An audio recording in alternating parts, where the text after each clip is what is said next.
என்னதான் pregnancy plan பண்ணியிருந்தாலும் practical difficulties இருக்க தான் செய்யுது. ஸோ என்னை நான் எப்படி மென்டலாக ப்ரிப்பேர் பண்ணிக்கிறேன் அப்படிங்கிறத நான் இன்றைக்கி சொல்ல போகிறேன். நம்பர் 1 வந்து என்னோடய ஃபீலிங்ஸை நானே அக்செப்ட் பண்ணிக்கிறேன். அதாவது ஒரு நாள் ஹாப்பியாக இருக்கும், ஒரு நாள் சேடாக இருக்கும்.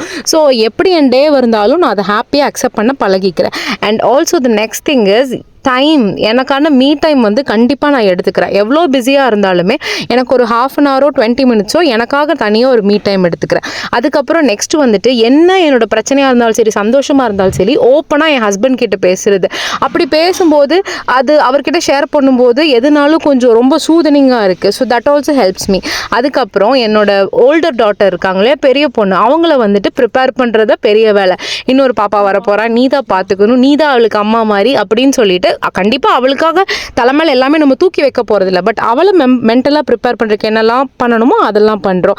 அதுக்கப்புறம் கடைசியாக லெட்டிங் கோ ஆஃப் பர்ஃபெக்ஷன். கண்டிப்பாக things won't always go as planned இல்லையா? And that is totally okay. எப்போவுமே நம்ம பிளான் பண்ண மாதிரி நடக்காது. ஸோ அந்த அக்செப்டன்ஸும் வேணும். நீங்கள் என்ன நினைக்கிறீங்க? மறக்காம கமெண்ட் பண்ணுங்கள்.